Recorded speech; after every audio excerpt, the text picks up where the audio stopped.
Merhaba arkadaşlar, yepyeni videoyla tekrardan sizlerleyiz. Uzun zamandır istenilen bir videoyla geldik. Yanımda Emre abi var. Emre abi selamlar. Selamlar, merhaba herkese. Merhaba abi. Abi şimdi yeni başlayan oyuncular diyor ki siz çok ileridesiniz. Videoları ileriden çekiyorsunuz. Oyunun başında ayağında hangi kahramanlarla seferberlik kurmalıyız? Hangi formasyonu yapmalıyız? Hangi kahramanlarla ayağına katılmalıyız? Bununla alakalı gen detaylı bir video çekmeye artık karar verdik. Arkadaşlar da çok bekletmeyelim. Ee, Hızlıca ben videoya geçmeden önce arkadaşlar siz videoyu beğenip yorum yaparsanız çok sevinirim. Şimdiden çok sağ olun. O zaman Gen bir ayağı rehberi başlasın hızlıca. İlk kendi arkadaşlar zaten elinizdeki en iyi kahramanlardan bir tanesi Sergey. İkincisi Bahiti. Üçüncüsü ise en iyi mızrakçımız tabii ki olmazsa olmaz Molly. İlk genlerde ben formasyon kesinlikle tavsiye etmiyorum arkadaşlar. Bilginiz olsun. Çünkü nişancıyı arttırırsanız piyadeniz az kalacak. Piyadeyi şey yapsanız mızrakçı falan filan. İlk seferberlikte mesela diyelim ki nişancıyı fazla yaptık ve yolladık. Bu sefer ikinci seferberlikte az puan alacağız. Ya da arkadaşlarımızdan birine yolladığımız seferberlikten az puan alacağız. O yüzden tavsiye edebileceğim tek formasyon ilk gen için 30-30-40 arkadaşlar. Emre abi ne düşünüyorsun? Yani zaten o genlerde dediğin gibi asker sayı çağrı formasyonda çok tutturamayacaklar. Evet. Ee, İdeal Pek bir diyebiliriz, değil mi? stratejisi yok yani. Evet. Evet, evet. Bu arada ayağı avında herkesin tecrübeli ve bilgili olduğunu düşünüyorum bizim kadar. O yüzden sizin de kendi belirlediğiniz kahramanlar ve formasyonlar varsa lütfen yorumlarda buluşalım arkadaşlar. Gen 1 için ekstra söyleyebileceğim çok bir şey yok. En büyük puanı ya da en büyük hasarı verebileceğiniz taktik ise kesinlikle ittifakınızdaki en güçlü oyuncunun seferberliğine katılmaktır arkadaşlar. Bilginiz olsun. Ben genelde şey yapıyordum. İlk başta eşit bir şekilde işte 4 kişiye atabiliyorsam 4 intikalim varsa 4 kişiye atıyordum ama özellikle balinalara girmeye çalışıyordum. Ama bunu siz de zaten 2 günde bir ayağı oluyor. Deneyime yanılma yoluyla hangisi de daha fazla hasar vurabileceğinizi görebilirsiniz. Daha detaya ve basite indirgeyerek anlatırsam da e, mesela 4 intikaliniz var. 4 farklı kişiye atmak mı yoksa ittifakınızdaki en güçlü 2 oyuncuya atmak mı? Bunu iki farklı ayağında deneyerek farkı görebilirsiniz. Gen 2'ye geçtiğimizde işte sadece Sergey çıkıyor arkadaşlar. Flint giriyor. Alonso'su olan arkadaşlar kesinlikle Alonso kullanacak. Zaten bu çok tartışılacak bir şey değil. Ama Alonso'nuzun olmadığını varsayıyorum ya da henüz güçlendirmediğinizi. Bahit'i koyuyoruz ve yine tekrardan yanına Molly koyuyoruz. Gen 2 için de önereceğim yine formasyon arkadaşlar yine 30-30-40. Yine ekstra bence çok fazla nişancınızı arttırmayın derim. Emre abi eklemek istediğin bir şey var mı Gen 2 için?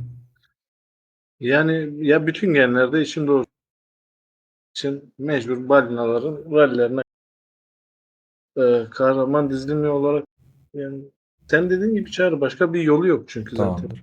Tamamdır. Bu dizinin bu arada arkadaşlar tamamen ücretsiz oynayan ya da düşük yatırımlı oynayan arkadaşlar için. Eğer onlar da şey istiyorsa yüksek yatırımlı oyuncular da şu baştaki kahramanı sürekli Geronimo yapacaklar. En başta Geronimo'yu koyuyorsunuz. Gen 9, Gen 10'a kadar Geronimo ile ayağında kullanabilirsiniz. Şimdi Gen 3'e geçersek arkadaşlar burada artık Molly ile yollarımızı ayırıyoruz. Onun yerine Mia'mızı koyuyoruz. Mia ayağında seferberlikte bence çok iyi bir kahraman ama %50 ihtimalle çok iyi. Diğer %50 ihtimalle de rezalet kötü. O yüzden tamamen işiniz şansa kalıyor diyebilirim. Genelde çoğu oyuncu ya biraz garip bir durum aslında. Çoğu oyuncu seviyor, çoğu oyuncu da nefret ediyor.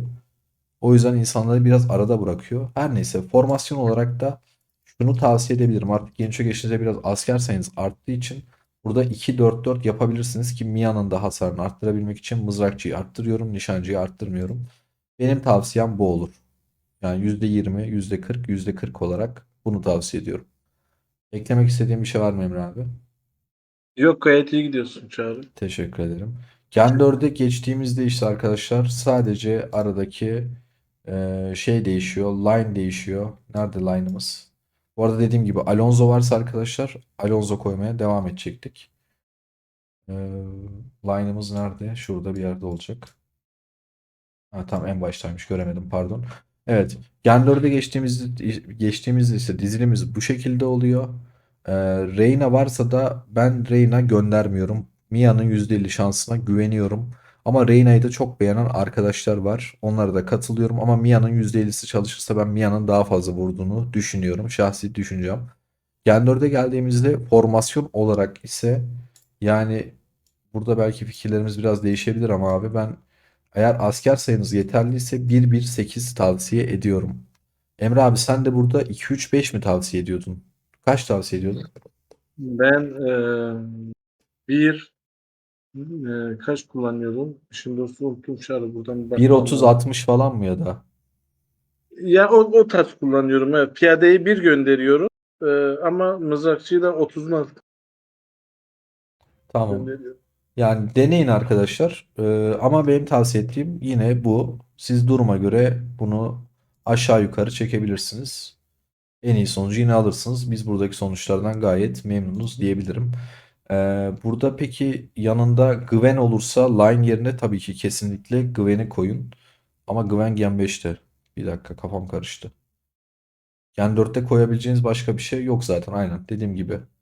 Her neyse şimdi Gen 5'e geçelim. Gen 5'e geçtiğimizde Hector'la bir işimiz kalmıyor. Nerede Hector'umuz? Pardon, Flint'le bir işimiz kalmıyor. Flint'ten Hector'a geçiş yapıyoruz. Ee, Burada tekrardan ben Mia koyuyorum. Ve yanına da tekrardan arkadaşlar Line'ı koyuyorum. Ve seferberlik formasyonu olarak da yine 1-1-8 tavsiye ediyorum. Şöyle düzelteyim onu da.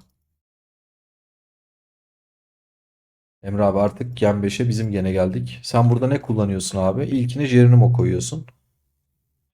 Ben Jero'da kullanıyorum çağrı. Hector mu kullanıyorsun? Hector'la gidiyorum. Evet, Hector kullanıyorum. Hector, Gwen, Reyna. Sanki Geronimo koysan başa daha yüksek vurmaz mısın? Vurmuyor abi. Yani ben senin yerinde olsam abi Gen 5'te Geronimo, Reyna, Gwen kullanırım. Deneyeceğim Jero'yu da senin için ama Jero Aynen. vurmuyor çağrı. Ya da ben yanlış Yani gördüm. formasyon Gene öyle olarak gel. da senin yerinde olsam 1-3-6 yapardım abi. 1-30-60 yapardım. Abi bu senin için Tamam. söylüyorum. Düşük yatırımlı arkadaşlar içinse Hector, Mia, Line öneriyorum. 1-1-8 tavsiye ediyorum. Ben de senin önerinle bu defa ayağına katılacağım. Bakalım deneyelim. Ya ikisini de deneriz abi. Sonuçlara bakarız. Gen Evet. 6'ya geçtiğimizde ise kahraman üstünden gösteremeyeceğim arkadaşlar. Bizde henüz Gen 6 yok. Gen 6'ya geçen arkadaşlara Hector kalıyor. Lion kalıyor. Yine Çarkıfelek kahramanı Mia çıkıyor. Yerine Ring giriyor. Orada da 1-2-7 tavsiye ediyorum. Ya bunun elimizde görselleri falan da var arkadaşlar. Yani Discord'a katılıp Ayağavı rehberinden detaylı bir şekilde görsellere bakabilirsiniz. Tamam, seferberlikleri neyle kuracağımızı görmüş olduk. Formasyonları anlamış olduk. Peki seferberliklere hangi kahramanlarla katılacağız? Eğer bu kahramanları sıralarsak şöyle size en iyisini söyleyeyim. Ee, Jesse'yi koyuyoruz. Yanına koyduğumuz iki kahraman hiçbir şekilde önemi yok seferberliğe katılırken arkadaşlar. En önemli şey bizde burada bayrak tutanın Jesse olması. Çünkü sağ üstteki ilk yetenek sadece seferberliğe katılımcıda tetikleniyor. Bizim için değerli olan tek şey bu. Peki Jesse'den sonra işe yarayacak diğer kahramanımız ne olabilir? Kesinlikle şey olabilir. Şuradan çıkarayım tekrardan bakalım. İkinci kahramanımız Jester arkadaşlar. Jester'ı koyabilirsiniz. Eğer Jeronimo'nuz varsa tekrardan üçüncü intikaliniz için Geronimo'yu koyabilirsiniz ilk kahraman olarak. Dördüncü işe yarar kahraman katılımcı da Sejong. Bu mor Young. O da iyi kahramanımız. çalışıyor. Aynen öyle. Ondan sonra işe yarar diğer kahraman arkadaşlar. Line'ımız var. Line nerede? Line işe yarar. Vayne ve Bradley yok bende. Vayne ve Bradley de işe yarar arkadaşlar. Ondan sonra iyilik bakımından ne olabilir? Mia olabilir. Ama Mia %50 şey olduğu için tamamen işinizi yine şansa bırakmış olacaksınız. Mia'yı ilk kahraman olarak kullanabilirsiniz. Ama dediğim gibi %50 faktör var. Gwen'i koyabilirsiniz arkadaşlar. Ama onu da ihtimale bağlı. Gwen'im var mı benim? Bakayım. Varsa göstereyim dedim de herhalde Gwen'im yok arkadaşlar. Başka ne? Greg koyabilirsiniz. Greg var mı? Uçarda da hiçbir şey yok abi ya. Ha. Greg var. Greg kullanabilirsiniz. Var var. Aynen. Şöyle tek tek göstereyim. Reyna kullanabilirsiniz arkadaşlar ilk kahraman olarak. Son olarak da Flint kullanabilirsiniz. Bunların hepsini ilk kahraman olarak düşünün. Ben yan yana dizdim ama bu kahramanları da kullanabilirsiniz. Daha sonrasında neler var? Billy var, işte Logan var, Sergey şu bu falan filan var da onların hepsi artık çok çok kötü. Onları bence kullanmayın. Yani en son kullanabileceğiniz şeyler bu üçü, öyle söyleyeyim. Bu konuda eklemek istediğim bir şey var mı abi? Yani Sergey Koşar'a ralliden atarlar Çağrı. Tabii ki atarlar. Yani ya çünkü zaten kaç tane, 6 7 8 tane falan seçenek verdik. En sonuncular yani Sergey şu falan filan kalmıştı. O yüzden onları koymayın, kesinlikle atarlar seferberlikten. Biraz hızlı anlattım. Videolarda bazen yavaş konuşuyorsun, bazen şey yapıyorsun diyorlardı. Umarım açıklayıcı olmuştur. Umarım çok hızlı anlatıp kafanızı karıştırmamışımdır. Zaten düşük yatırımlı oyuncular olduğu için asker şeyi çok sınırlı. Asker sayınız az olduğu için, pardon, komutanınız sınırlı zaten, kahramanlarınız. Aynı şekilde de asker sayınız az olduğu için de formasyonunuz sınırlı. Ama yapabileceğiniz yine en iyi senaryo bunlar. Dediğim gibi arkadaşlar, farklı fikirleriniz varsa yorumlarda gelin tartışalım. Kendimizi geliştirelim. Emre abi, teşekkür ederim. Ben teşekkür ederim. Arkadaşlar da yorum ve beğeni yapar. Sevinirim. Umarım faydalı bir video olmuştur. Umarım Tekrardan abi. teşekkürler. Rica ederim. Arkadaşlar, videoyu beğenip yorum yaparsanız çok sevinirim. Seviliyorsunuz. Kendinize iyi bakın. Sağlıcakla kalın. Görüşmek üzere.